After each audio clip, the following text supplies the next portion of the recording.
मेरा बच्चा, मेरा राजू, देख मैं आ गई। मैं हूँ तेरी अम्मा, देवपुर गांव से आई हूँ। तुम कौन हो? मैं तुम्हें नहीं जानता। पता नहीं कहाँ कहाँ से आ जाते हैं रईसों से पैसे ऐंठने। बहुत पुराने समय की बात है। पहाड़ों की तलहटी में बसा देवपुर नाम का एक छोटा सा लेकिन बेहद खूबसूरत गांव था। उस गांव के बीचों बीच एक प्राचीन बरगद के पेड़ की छांव में एक पुराना शिव मंदिर था। इस मंदिर की सीढ़ियों के पास ही एक बुजुर्ग औरत अपनी छोटी सी जगह घेरे बैठी रहती थी, जिसे पूरा गांव राधा अम्मा के नाम से जानता था। राधा अम्मा इस विशाल दुनिया में बिल्कुल अकेली थी। उनका अपना कहने वाला कोई नहीं था, ना कोई परिवार, ना कोई रिश्तेदार और ना ही कोई ऐसा जिसके कंधे पर सिर रखकर वह अपने दुख बांट सके। लेकिन उम्र के इस पड़ाव पर भी राधा अम्मा के भीतर एक गजब का स्वाभिमान था। अपना पेट पालने के लिए उन्होंने कभी किसी के आगे हाथ नहीं फैलाए। इसके बजाय उन्होंने मंदिर के बाहर अपनी एक छोटी सी फूल माला की दुकान लगा रखी थी। हर सुबह जब गांव के मुर्गे बांग भी नहीं देते थे और आसमान में तारों की रोशनी फैली होती थी, राधा अम्मा उठ जाती थी। वह अपनी कमजोर पैरों से चलकर मीलों दूर बागों में जाती और वहां से ओस की बूंदों से नहाए हुए ताजे खुशबूदार गेंदे, गुलाब और चमेली के फूल चुनकर लाती। फिर मंदिर के बाहर बैठकर अपने बूढ़े कांपते हाथों से एक एक फूल को धागे में पिरोकर बहुत ही खूबसूरत मालाएं तैयार करती। दिन भर मंदिर आने वाले भक्तों को वह अपनी बनाई मालाएं बेचती। शाम ढलने तक जो कुछ थोड़े बहुत सिक्के उनकी हथेली पर आते, उसी से वह अपना रूखा सूखा खाना जुटाती और भगवान शिव का शुक्रिया अदा करके चुपचाप अपनी जिंदगी गुजार रही थी। वक्त अपनी रफ्तार से बीत रहा था।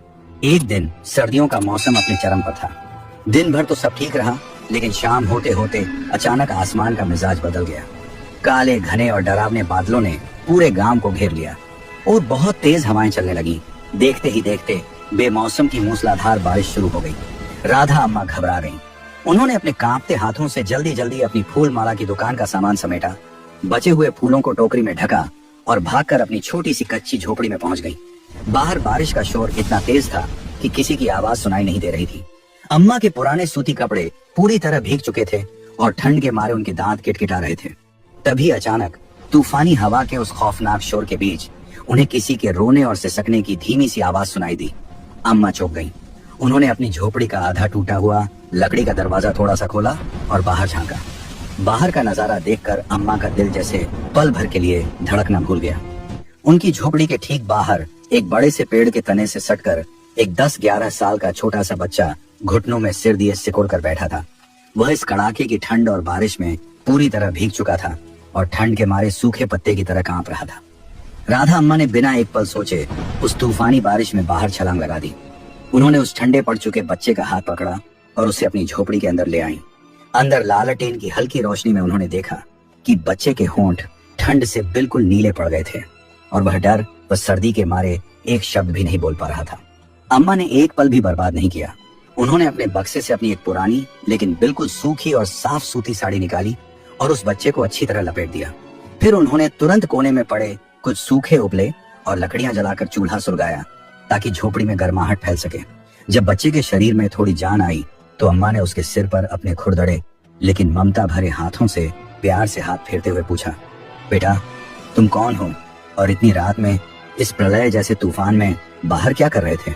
बच्चे ने अपनी बड़ी बड़ी सहमी हुई आंखों से अम्मा को देखा और कांपती हुई आवाज में कहा, मेरा नाम राजू है। मेरा इस दुनिया में कोई नहीं है। मेरे माँ बाप मुझे बहुत पहले अनाथ छोड़कर भगवान के पास चले गए। मैं बस पेट की आग बुझाने के लिए यूं ही दर दर भटकता रहता हूँ। जो मिल जाता है खा लेता हूँ और जहाँ जगह मिलती है सो जाता हूँ। आज इस आंधी बारिश में मैं अपना रास्ता भटक गया था। ये सुनकर राधा अम्मा कुछ बोल नहीं पाई और उनकी झुर्रियों भरी आंखों से आंसुओं की गर्म धारा बह निकली। राजू की कहानी सुनकर उन्हें अपना जीवन भर का अकेलापन याद आ गया।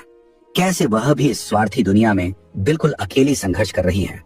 उन्होंने राजू को कसकर अपने सीने से लगा लिया, मानो अपने जीवन की सारी ममता उस पर लुटा देना चाहती हूँ। उन्होंने रोते हुए कहा, नहीं राजू, आज से तू अकेला नहीं है। आज से यह झोपड़ी तेरा घर है और मैं तेरी अम्मा हूँ। उस रात बाहर प्रकृति का तूफान चलता रहा, लेकिन झोपड़ी के अंदर दो बिल्कुल अकेले और बेसहारा इंसानों को एक दूसरे का सहारा मिल गया था। अगली सुबह जब आसमान साफ हुआ और सुनहरी धूप खिली तो सिर्फ देवपुर गांव ही नहीं बल्कि राधा अम्मा के वीरान जीवन में भी एक नई और चमकदार रोशनी आ गई थी। अब अम्मा अकेली नहीं थी। उनका अपना एक बेटा था राजू, जो अब धीरे धीरे बड़ा होने लगा था। अम्मा अब अपनी फूल माला की दुकान पर पहले से कहीं ज्यादा मेहनत करने लगी। जहां वह पहले सिर्फ अपने 2 वक्त की रोटी के लिए कमाती थी, वहीं अब उनके जीवन का एक लक्ष्य था। उन्हें अपने राजू का भविष्य बनाना था। वह रात रात भर जाग कर दिए की रोशनी में फूल मालाएं बनाती ताकि अगले दिन ज्यादा पैसे कमा सकें। उनकी इसी खून पसीने की कमाई से राजू का दाखिला गांव के सबसे अच्छे स्कूल में हो गया। राजू भी कोई साधारण बच्चा नहीं था। वह बहुत समझदार, होनहार और मेहनती था। वह जानता था कि उसकी अम्मा उसके लिए कितनी तकलीफें उठा रही हैं। वह रोज स्कूल से लौटकर खेलने जाने के बजाय सीधे शिव मंदिर के बाहर अम्मा की फूल माला की दुकान पर पहुंच जाता। वह अपनी छोटी छोटी उंगलियों से अम्मा के साथ बैठकर फूल छांटने और उन्हें धागे में पिरोने में मदद करता। काम करते करते वह अक्सर अम्मा की तरफ मासूमियत से देखता और कहता, अम्मा, तुम मेरे लिए बहुत मेहनत करती हो, लेकिन तुम देखना, एक दिन मैं बहुत बड़ा आदमी बनूंगा। मैं बहुत सारे पैसे कमाऊंगा और तुम्हें दुनिया की सारी खुशियां दूंगा। तब तुम्हें इस फूल माला की दुकान पर कभी काम नहीं करना पड़ेगा, तुम सिर्फ आराम करोगी। यह सुनकर अम्मा के चेहरे पर एक सुकून भरी मुस्कान आ जाती। वह अपने आंचल से राजू का पसीना पोंछती और उसकी नजर उतारते हुए कहती, मेरा बच्चा, तू बस बड़ा होकर एक अच्छा इंसान बन जाना, वही मेरे लिए सबसे बड़ी खुशी होगी। दिन हफ्ते में, हफ्ते महीनों में और महीने सालों में बदलते चले गए। वक्त की मार ने अम्मा के बालों की सफेदी और बढ़ा दी थी। उनके चेहरे की झुर्रियां अब और गहरी हो गई थी, लेकिन उनकी कमजोर होती आंखों में राजू के लिए बुने गए सपने और भी बड़े और मजबूत हो गए थे। देखते ही देखते वह छोटा सा राजू अब एक बहुत ही होनहार, पढ़ा लिखा और समझदार नौजवान बन गया था। उसकी दिन रात की मेहनत और अम्मा के निस्वार्थ आशीर्वाद का ही नतीजा था कि उसे अपनी पढ़ाई पूरी करते ही देश के सबसे बड़े शहर मुंबई की एक बहुत बड़ी मल्टीनेशनल कंपनी में बहुत ऊंचे पद पर नौकरी मिल गई। यह खबर जैसे ही देवपुर में फैली, पूरे गांव में खुशी की लहर दौड़ गई। अम्मा की तो जैसे दुनिया ही मुकम्मल हो गई थी। उनकी सालों की तपस्या आज सफल हो गई थी।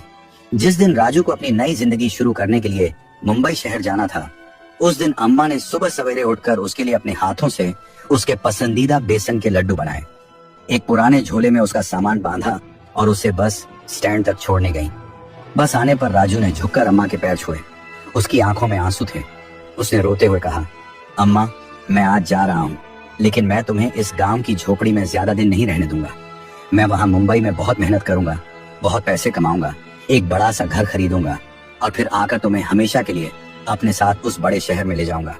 अम्मा ने रोते हुए अपने बेटे को सीने से लगाया, उसका माथा चूमा और कांपती आवाज में कहा, बेटा, मुझे किसी बड़े घर की कोई लालसा नहीं है। तू बस वहां खुश रहना, अपना ख्याल रखना और इस बूढ़ी अम्मा को कभी मत भूलना। मुझे और कुछ नहीं चाहिए। राजू मुंबई शहर चला गया और यहाँ देवपुर में अम्मा एक बार फिर से अकेली हो गई। लेकिन इस बार का अकेलापन पहले जैसा नहीं था। इस बार उनके पास राजू की यादों और उसके वादों का मजबूत सहारा था। वह हर दिन अपनी उसी फूल माला की दुकान पर बैठती, लेकिन अब उनकी नजरें फूलों से ज्यादा सामने वाले कच्चे रास्ते पर बिछी रहती कि शायद आज गांव का डाकिया राजू का कोई खत या संदेश लेकर आएगा। शुरू शुरू में सब कुछ वादे के मुताबिक हुआ। राजू के खत समय पर आते थे। वह महीने के अंत में मनी ऑर्डर से कुछ पैसे भी भेजता था।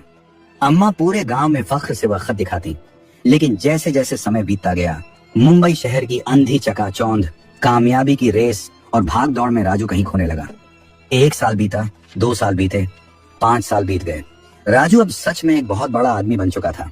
मुंबई शहर के एक सबसे महंगे और पॉश इलाके में उसका अपना एक बहुत बड़ा आलीशान बंगला था। उसके बंगले में महंगी गाड़ियां खड़ी रहती थीं और आसपास नौकर चाकर हाथ बांधे खड़े रहते थे। उसने शहर के ही एक बहुत अमीर और रसूखदार बिल्डर की बेटी से शादी कर ली थी। दौलत और रुतबे के नशे में चूर राजू अब पूरी तरह से अपनी उस पुरानी जिंदगी, उस गांव और उस झोपड़ी को पीछे छोड़ चुका था। अपनी कामयाबी के अहंकार में वह उस बूढ़ी माँ को पूरी तरह भूल गया था, जिसने उसे एक तूफानी रात में सड़क से उठाकर अपनी जिंदगी और अपना निवाला तक उसे दे दिया था। पिछले 2 सालों से ना तो राजू का कोई फोन आया था, ना कोई खत और ना ही कोई पैसा। उधर देवपुर गांव में राधा अम्मा की हालत अब बहुत खराब रहने लगी थी। बुढ़ापे, बीमारी और सबसे बढ़कर अपने बेटे के अंतहीन इंतजार ने उन्हें पूरी तरह तोड़ कर रख दिया था। वह अब ठीक से चल भी नहीं पाती थी। उनकी आंखों की रोशनी कम हो गई थी, लेकिन फिर भी एक लाठी के सहारे घिसटते हुए किसी न किसी तरह रोज अपनी फूल माला की दुकान तक पहुंचती, सिर्फ इस आस में कि शायद आज राजू लौट आए। एक दिन जब इंतजार की हर हद पार हो गई और अम्मा का दिल घबराने लगा कि कहीं उनके बेटे पर कोई मुसीबत तो नहीं आ गई, तो उन्होंने एक बहुत बड़ा फैसला लिया। उन्होंने सोचा, अगर मेरा बेटा काम में उलझकर मुझसे मिलने नहीं आ सकता तो क्या हुआ, मैं खुद अपनी बूढ़ी हड्डियों को लेकर उससे मिलने मुंबई शहर जाऊंगी। अम्मा ने अपनी जिंदगी भर की सारी छोटी मोटी जमा पूंजी इकट्ठी की। उन्होंने अपने कमजोर हाथों से बहुत ही प्यार और जतन से एक बेहद खूबसूरत लाल गुलाब की फूल माला बनाई, क्योंकि राजू को बचपन से ही अम्मा के हाथ की गुलाब की माला बहुत पसंद थी। एक पुरानी सी सूती गठरी में उन्होंने गांव की कुछ शुद्ध मिठाइयां और राजू के बचपन का एक छोटा सा खिलौना बांधा और मुंबई शहर के एक अनजान मुश्किल सफर के लिए निकल पड़ी। कई दिनों का थका देने वाला सफर था। ट्रेनों के धक्के खाते हुए, लोगों के ताने सुनते हुए, कई रातों की नींद खराब करके और मुंबई की अनजान सड़कों पर कई लोगों से राजू का पता पूछते पूछते अम्मा आखिरकार राजू के उस आलीशान बंगले के विशाल लोहे के गेट के बाहर पहुंच ही गई। उस गगनचुंबी बंगले को देखकर अम्मा की आंखें फटी की फटी रह गईं। इतना बड़ा घर, इतनी सारी गाड़ियां और नौकर। अम्मा का दिल खुशी और गर्व से झूम उठा कि उनके बेटे ने सच में अपना बचपन का सपना पूरा कर लिया है। उस रात बंगले में राजू ने एक बहुत बड़ी और शानदार पार्टी रखी थी। शहर के बड़े बड़े बिजनेसमैन, राजनेता और अमीर दोस्त वहां आए हुए थे। अम्मा ने अपने मैले, धूल से सने और फटे हुए कपड़ों को थोड़ा हाथों से झाड़कर ठीक किया। उनके चेहरे पर एक विजयी मुस्कान थी। वह खुशी खुशी मेन गेट की तरफ बढ़ी। जैसे ही अम्मा ने अंदर जाने के लिए कदम बढ़ाया, गेट पर खड़े एक हट्टे कट्टे सिक्योरिटी गार्ड ने उन्हें रोक दिया और बोला, ऐ बुढ़िया, कहाँ घुस रही है मुंह उठाकर? चल भाग यहाँ से। देखते नहीं अंदर कितने बड़े लोग हैं, कोई भी आ जाता है भीख मांगने। उन्होंने खुद को संभाला और हाथ जोड़कर कांपती आवाज में बोली, बेटा, मैं कोई भिखारी नहीं हूँ, मैं तुम्हारे साहब राजू की माँ हूँ। अंदर जाकर मेरे बेटे को बस इतना बता दो कि उसकी अम्मा देवपुर गांव से उससे मिलने आई हैं। वह खुद मुझे लेने दौड़ा चला आएगा। गार्ड जोर से हंसा और अपने साथी से बोला, सुना तूने, हमारी करोड़पति मालकिन की सास और ऐसी फटेहाल भिखारिन? चल बुढ़िया, यहाँ से निकल, ज्यादा नौटंकी मत कर वरना पुलिस बुला लूंगा। लेकिन अम्मा तो एक माँ थी। वह वहीं गेट पर अड़ गई और अपनी पूरी ताकत से राजू, ओ राजू मेरे बेटे, चिल्लाने लगी। बाहर का यह हंगामा और शोर सुनकर पार्टी में मौजूद कुछ मेहमान बाहर आ गए। लोगों को इकट्ठा होता देख अपनी बदनामी के डर से खुद राजू भी गुस्से में बाहर आ गया। अम्मा ने जैसे ही इतने सालों बाद अपने जिगर के टुकड़े को देखा, उनकी आंखों से आंसुओं की धार बह निकली। वह अपने कमजोर लड़खड़ाते कदमों से आगे बढ़ी। उन्होंने अपने सीने से लगी गठरी को खोला और उसमें से वह सावधानी से रखी लाल गुलाब की फूल माला निकालकर राजू की तरफ बढ़ाई। मेरा बच्चा, मेरा राजू, देख मैं आ गई, देख मैं तेरे लिए क्या लाई हूँ, तेरी पसंद की माला, अम्मा ने भरे हुए गले से कहा। राजू अपनी माँ को इस हाल में अपने घर के सामने देखकर अंदर तक हिल गया। एक पल के लिए उसका भी मन किया कि वह दौड़कर अपनी माँ के गले लग जाए, लेकिन अगले ही पल उसकी नजर अपने आसपास खड़े अमीर दोस्तों, अपनी घमंडी पत्नी और शहर के बड़े बड़े रईसों पर पड़ी, जो अम्मा को हिकारत की नजरों से देख रहे थे। उन सबकी नजरों में एक गरीब, फटे हाल, फूल माला बेचने वाली बुढ़िया को अपनी माँ कहने में राजू का झूठा अहंकार और उसकी खोखली इज्जत आड़े आ गई। उसे लगा कि अगर उसने आज इस बुढ़िया को अपनी माँ मान लिया तो समाज में उसकी नाक कट जाएगी, लोग उसका मजाक उड़ाएंगे। राजू ने अपने दिल के दरवाजे बंद कर ली। उसने अपनी आंखें सख्त कर ली और एक बिल्कुल अनजान शख्स की तरह अम्मा को घूरते हुए बेहद कड़क और ठंडी आवाज में बोला, तुम कौन हो? मैं तुम्हें नहीं जानता। तुम यहाँ क्या कर रही हो? अम्मा के बढ़ते कदम वहीं पत्थर की तरह रुक गए। उनके हाथ में पकड़ी हुई गुलाब की फूल माला बुरी तरह कांपने लगी। उन्हें अपने कानों पर यकीन नहीं हुआ। बेटा, क्या कह रहा है? मैं हूँ तेरी अम्मा, देवपुर गांव से। देख, मैंने तेरे लिए खुद अपने हाथों से माला बनाई है। राजू ने गुस्से से अपने दांत पीसे। आगे बढ़कर वह फूल माला अम्मा के कांपते हाथों से झटक दी। वह प्यार से गूंथी हुई खूबसूरत माला सीधे नीचे गिर गई। यह कैसी गंदी और बदबूदार माला है? राजू चिल्लाया। फिर उसने अपने गार्ड्स की तरफ देखकर हुक्म दिया, तुम लोग क्या तमाशा देख रहे हो? इस पागल बुढ़िया को धक्के मारकर यहाँ से बाहर निकालो। पता नहीं कहां कहां से आ जाते हैं रईसों से पैसे ऐंठने। राजू के ये शब्द अम्मा के दिल पर किसी नुकीले खंजर की तरह लगे। वह पूरी तरह सुन्न हो गई। उनके कानों में सन्नाटा छा गया। उनकी धुंधली आंखों के सामने अचानक वह 10 साल का छोटा सा बारिश में कांपता हुआ बच्चा आ गया, जिसे उन्होंने इस बेरहम दुनिया से बचाकर अपने सीने से लगाया था। जिस बेटे को काबिल बनाने के लिए उन्होंने अपनी पूरी जिंदगी एक फूल माला की दुकान पर लगा दी, आज उसी खून के रिश्ते ने उन्हें पहचानने से इनकार कर दिया था। अम्मा ने कुछ नहीं कहा। वह नीचे झुकी, जमीन पर पड़ी हुई फूल माला उठाई, उसे चूमा और अपनी गठरी को सीने से लगाए बिना राजू की तरफ दोबारा देखे आंसुओं में डूबी हुई वहां से वापस लौट पड़ी। उनका दिल हमेशा के लिए टूट चुका था और उस विशाल निर्दयी शहर की भीड़ में वह बूढ़ी अम्मा धीरे धीरे हमेशा के लिए कहीं खो गई। लेकिन प्रकृति और नियति का एक नियम है, वक्त हमेशा एक सा नहीं रहता और इंसान के कर्मों का हिसाब इसी जन्म में होकर रहता है। अम्मा को उस बेरहमी से ठुकराने के कुछ साल बाद ही राजू की जिंदगी में एक ऐसा भयानक तूफान आया जिसने सब कुछ उजाड़ दिया। उसके घमंड और अहंकार की वजह से उसके बिजनेस पार्टनर्स ने उसके साथ एक बहुत बड़ा और सोची समझी साजिश के तहत धोखा किया। उसके दस्तखत किए हुए कागजातों का गलत इस्तेमाल हुआ और उसका सारा व्यापार रातों रात डूब गया। उस पर बाजार का करोड़ों का कर्ज हो गया। बैंक के अधिकारी पुलिस लेकर आए और उन्होंने राजू का वह आलीशान बंगला, उसकी सारी महंगी गाड़ियां और बैंक खाते सब कुछ नीलाम कर दिया। जब राजू का सारा पैसा चला गया तो उसकी वह अमीर पत्नी भी उसे बुरा भला कहकर अपने मायके चली गई और जो मतलबी दोस्त कल तक उसके आगे पीछे घूमते थे उन्होंने उसका फोन उठाना भी बंद कर दिया। राजू आसमान की ऊंचाइयों से सीधा मुंह के बल जमीन पर आ गिरा था। अब उसके पास न पैसा था, न समाज में कोई इज्जत थी और न ही सिर छुपाने की कोई जगह। आज उसे वापस मुंबई की उन्हीं फुटपाथों पर भूखे पेट सोना पड़ रहा था। तब जाकर अंधेरी रातों की ठंड में उसे अपनी अम्मा की याद सताने लगी। उसे याद आया कि जब वह सच में अनाथ और लावारिस था तब उसी अम्मा ने उसे अपने हिस्से का निवाला खिलाया था और आज उसी देवी जैसी अम्मा का दिल दुखाने और उन्हें सड़क पर धक्के मारने की वजह से भगवान ने उसे वापस उसी सड़क पर लाकर खड़ा कर दिया था। पश्चाताप की भयानक आग में जलता हुआ राजू रोता हुआ, पागलों की तरह भागता हुआ वापस अपने देवपुर गांव की तरफ निकल पड़ा। वह बस एक बार अपनी अम्मा के पैरों में गिरकर उनसे माफी मांगना चाहता था। कई दिनों के भूखे प्यासे सफर के बाद जब वह फटे हाल अपने गांव पहुंचा तो वह सीधे बिना रुके उसी शिव मंदिर के पास दौड़ा जहां अम्मा की फूल माला की दुकान हुआ करती थी। लेकिन वहां पहुंचकर उसके पैरों तले से जमीन खिसक गई। वहां कोई दुकान नहीं थी, कोई अम्मा नहीं थी। वहां सिर्फ कुछ टूटे हुए पत्थर और सूखी पत्तियां पड़ी थी।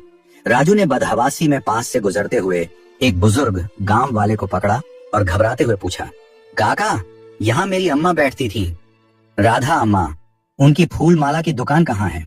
वह कहाँ है? गांव वाले ने उस फटे हाल इंसान को ध्यान से देखा और पहचानते हुए एक लंबी दुख भरी सांस लेकर बोला, तुम राजू हो ना? अरे, तुम्हारी अम्मा तो कई साल पहले तुमसे मिलने तुम्हारे उसी बड़े मुंबई शहर गई थी, लेकिन जब वह वहां से वापस लौटी तो उनकी आंखों के आंसू किसी तरह नहीं रुक रहे थे। उन्होंने किसी से कुछ नहीं कहा, बस खाना पीना सब छोड़ दिया। वह बस तुम्हारी ही राह देखती रही और तुम्हारे इंतजार में घुट घुट कर कुछ ही महीनों में इस दुनिया से चली गई। ये सुनते ही राजू के पैरों में जैसे जान ही नहीं रही। वह वहीं उस सूनी जगह पर जमीन पर गिर पड़ा और सिर पीट पीट कर जोर जोर से चीख चीख कर रोने लगा। अम्मा, मुझे माफ कर दो अम्मा, मैं दौलत के नशे में अंधा हो गया था, मुझे बस एक मौका और दे दो अम्मा। लेकिन अब बहुत देर हो चुकी थी।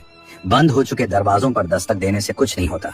वहां सिर्फ हवा का सर्द शोर था और राजू का अंतहीन पछतावा, जो अब उम्र भर उसका साया बनकर उसके साथ रहने वाला था। दोस्तों, इस कहानी से हमें जिंदगी की सबसे बड़ी और कड़वी सच्चाई की सीख मिलती है।